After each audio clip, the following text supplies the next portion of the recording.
Tonight from Fernwood, Fernwood Tonight, 30 minutes of very remarkable entertainment coming to you live with your host for tonight, Mr. Barth Kimball. Tonight, Barth's guest will be Gilbert Ulysses Nelson, who wants all Americans to be loaded.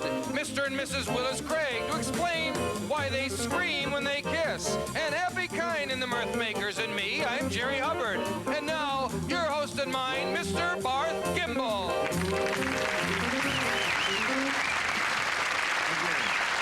Thank you. Wow. Thank you. Thank you very much, and welcome to Fernwood Tonight. My name is Barth Kimball, and I'd like to start right out by answering a question that you all must be asking yourselves. Barth, how can you sing so beautifully and still smoke? Well, I look at it this way.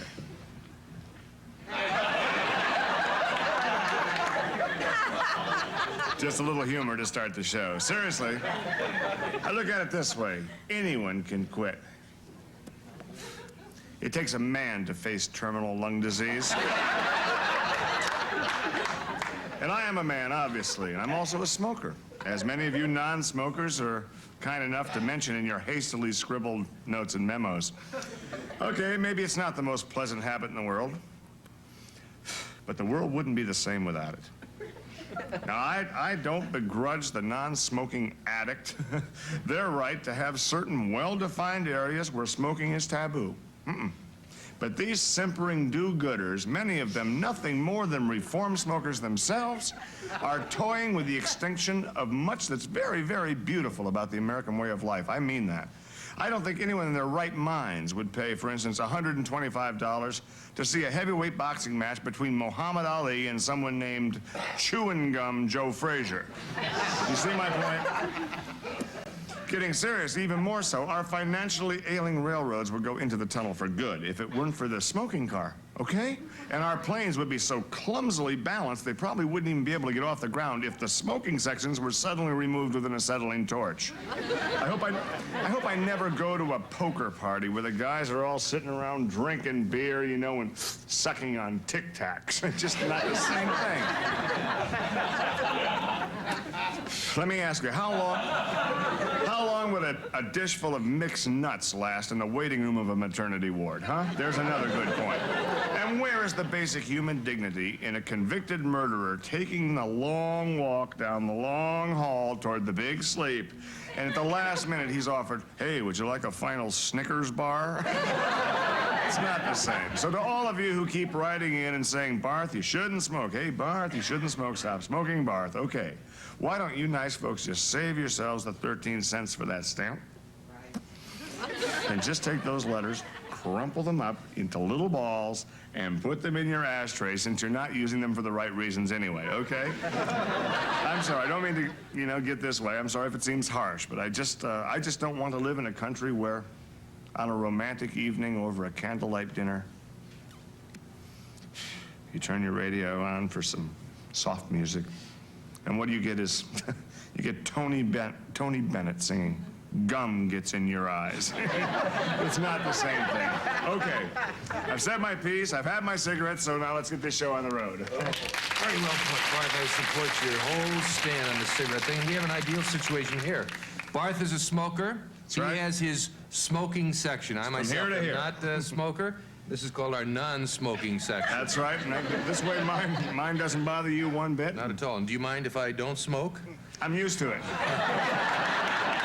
Not bothering me. In fact, every now and then I won't offer him one of mine just to show him that we have this kind of respect. So we're starting off with a very nice show here. We're going to start off actually with a number from Happy Kind of the Hey, I've Mirth heard about Makers. this. I heard them warming up, yes. Oh, they're great. It's a great number, actually. It features that kind of young people sound of today, and we're going to put it on first in the show so that Happy can be as young as possible. Happy, it's all yours, kiddo.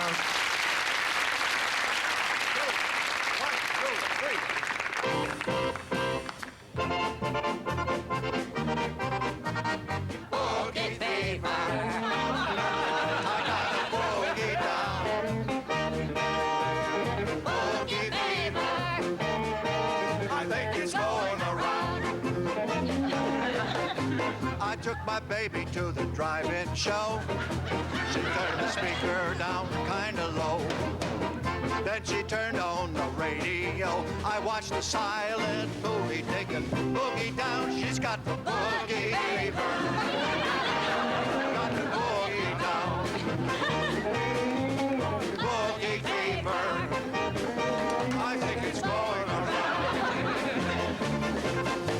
I took my baby to the pizza parlor to get a bite to eat last night. I put some money in the jukebox for her. Now she ate her pizza, then she took a big puff of boogie fever. Got a boogie down. Boogie fever. I think it's going around. All night long. She did the bump, bump, bump. Yes, she did. Yes, she did. Yes, she did. All night long. She did the bump, bump, bump. Yes, she did. Yes, she did. Yes, she did. Got to win. Boogie fever. Boogie fever.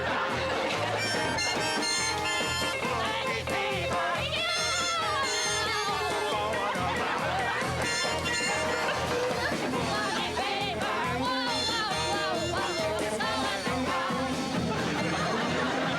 I think the only thing that will quiet them down right now is a word from our sponsors. We'll be right back.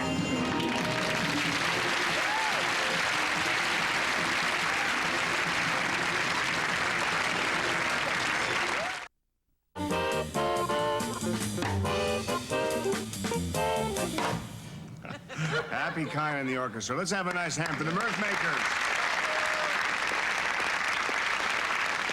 Aren't they terrific? I hear, as I said earlier, I walked by and I heard them tuning up. It turns out that was the song they were doing. I didn't know it had lyrics. I think it's a tribute. The group can sound that good with it tuning up or actually playing it full speed. I think about the nicest thing you can say about this band here, Jerry, is that they're one of a kind. I think we can all thank God for that. Okay. Incidentally, we're not losing our grip. This gentleman's here for a reason. I think we are all aware that crime has been on the upswing in the United States for the past decade and is still mounting. Our next guest is a man who wants to do something about that. Please welcome Gilbert Ulysses Nelson, president of the Fernwood Gun Association.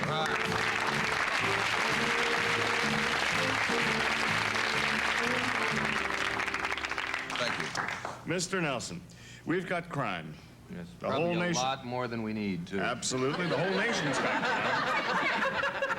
And crime has got to be a problem. There's so many problems around. Yes. You think you've got an answer, huh? I know I have the answer. Well, all we need then is the question, and I think I have the question. The question is very simple. What's the answer? Right. The problem is, in this country, that the average citizen does nothing to combat the criminal. He simply sits back and ignores the problem. Or he waits for his next-door neighbor to act. But that neighbor, 9 times out of 10, doesn't either. 9 times out of 10. That is incredible. How many would you say out of 12? I'm just trying to figure the full rate there. Probably for projected to 20, it's probably about 18 out of 20, depending on the situation. Probably. It is 18. I just don't think we need to bog ourselves down in statistics right now, okay? That's The answer to curbing crime is simply to get Mr. and Mrs. America to fight back. Okay, I agree with that. Now, how can that be accomplished? Well, we of the Fernwood Gun Association want to get legislation passed to make it required that every citizen of legal voting age owns a gun. It'd also be required to register their firearm and preferably carry one. If they choose not to carry one, there's no penalty, but it's their funeral. Here, here. I'd like to say I couldn't agree more. You know, for a long time, criminals have had it pretty darn easy in this country. Look at this. They pay no kind of taxes whatsoever. Right. They work any hours they feel free to. They don't have to punch in a time clock like the average working Joe. I say, here, here. It's time we got tough with them. Here, here.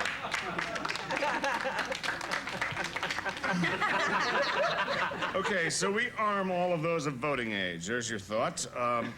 Make this proposal work. These people must be prepared to use this weapon. If they didn't act before, here's my point. If they didn't act before when a crime was committed, how do you know, even if they're armed, they will act now and they'll use their arms? Here, here. Yeah, right. Arth, we thought of that, and we have the answer. We're prepared to give cash rewards for the shooting and defending of oneself with your gun. Got to give you an incentive to defend yourself. Huh? Yes, Yeah, I yes. think that's the idea. Now, Rather than a penalty for not defending yourself. Right, correct. quite often, not defending yourself is its own penalty. What are your guidelines here? It seems like you have to really take some effort and understand this thing. How will this cash reward that you're speaking of, how would that be given out? Well, Barth, I have some cards here that will show my point much better. Okay, can we get... Picture's worth 1,000 We might want to words. move this, Mr. Television, you know, with the camera. There we go. Are we getting glare? Are we getting glare on it? But the cameras take a good shot at you there. Are we getting that in there? Okay. So it's blue. This is the first time I've been on television. Okay, well, don't be nervous. Oh, I'm all right. Well, what the cash awards will be given out this way. $200 for killing a criminal in the process of committing a crime. A little fumbly with the cards. I wish they were heavier and fell faster. We don't have that back. I never thought of that. Okay. $150 for a critical wounding. $100 for a serious wounding. $75 for fair to good condition. $50 for a creasing.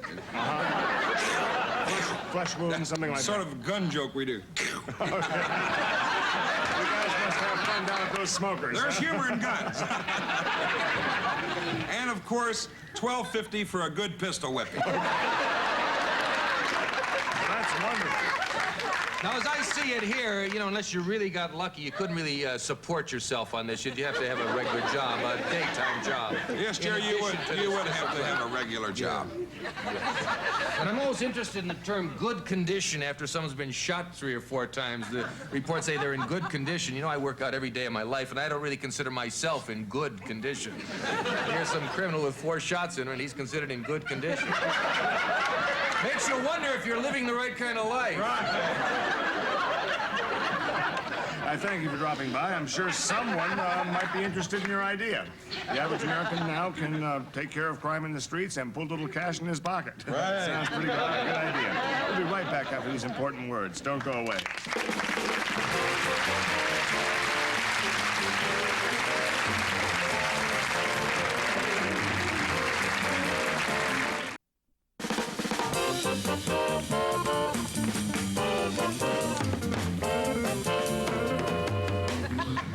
Thanks, Happy.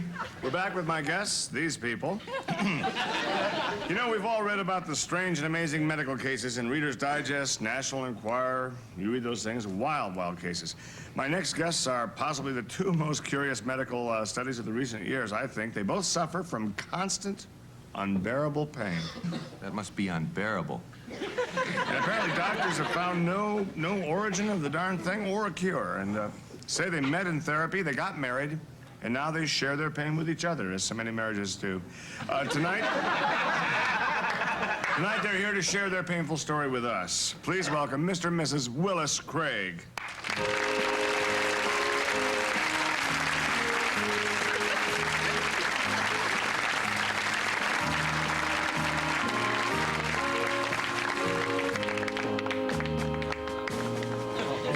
Oh, I'm sorry. Oh, didn't even think. I'm sorry. Right. Well, you're here, and I must say you are a very, very courageous couple. Well, thank you, Barth. We know, of course, that many, many other people have had to overcome medical obstacles. Sure. To lead a fruitful and productive life. And we decided that we could not let a thing like pain spoil the richness of our lives. When did you first start having what you're calling pain? Oh, when we were teenagers, Barth. We never had any serious illness or accidents, but Nothing, really. It just started to hurt all over. It's lucky it started when you were young, so you had a chance to get used to it. Yes. This will come on, and people will really be thrown for a loop. It was terrible. I know, I've got this rose fever that I get every... Really? I think they'll probably have something a little more severe than You know, it started for me right about here. Ooh. And then it just sort of moved down my entire body over the next few days. And then section by section, I just began to hurt. That could be a real pain in the neck, It I know. was terrible. From that day on, I have been in constant pain. The doctors say it's something to do with nerve cells. Me too. Nerve cells. Nerves. Yeah, my head, my eyes, my nose, especially the rims of each nostril.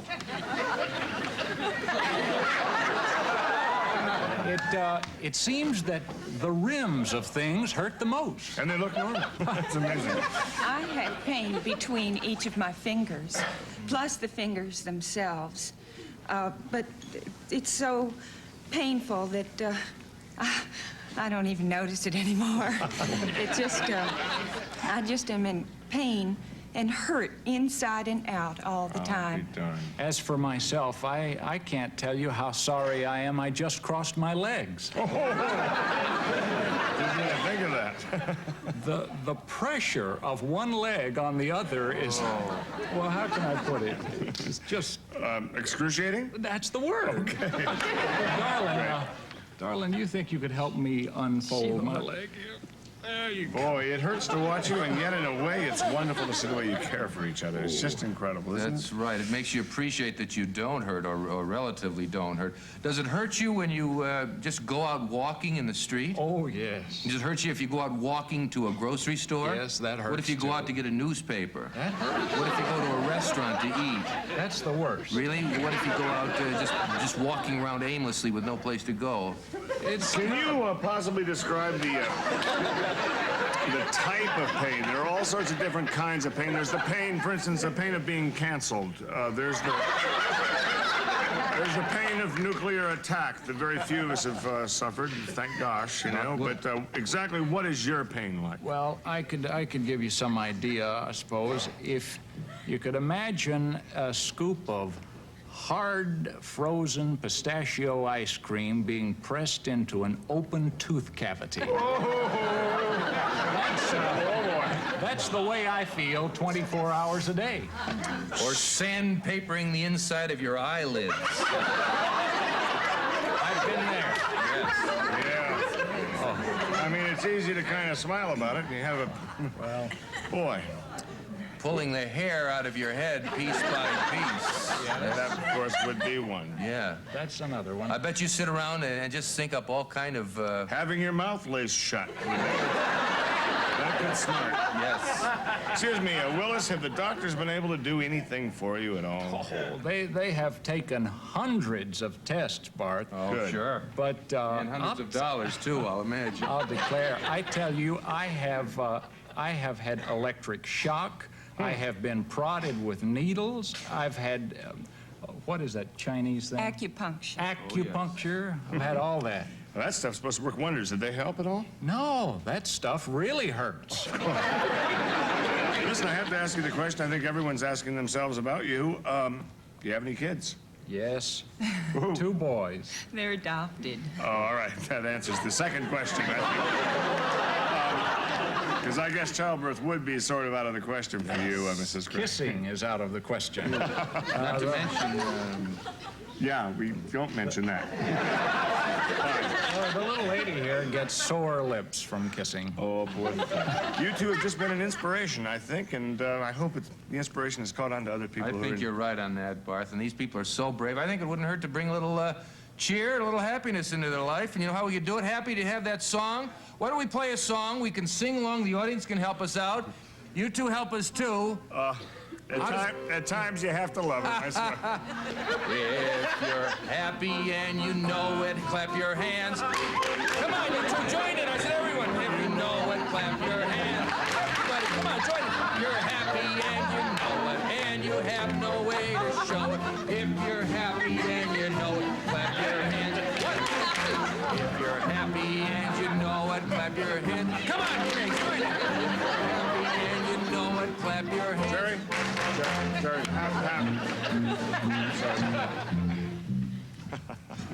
What'd you do, drink the whole beer? Jerry, when you clap your hands like that, that hurts for these people. Oh, I'm sorry. What a fool. How about deep in the heart of Texas? No, Jerry. Jerry, no, Happy. I don't think they can stand any more happiness. Okay, but I think we brought a little fun into their lives anyway, and that's what it's all I'd about. like to thank my guest, Gilbert Ulysses Nelson over here from the Rifle Association, Gun Association. Lots of luck with your shooting, and I hope you become a very wealthy man as long as we continue to have crime. You two people, as they say, you only hurt the one you love, or you always hurt the one you love, and I'm sure you know what I'm talking about. Happy, you've been wonderful. I think you put new meaning in the word adequate tonight, and I want to thank you for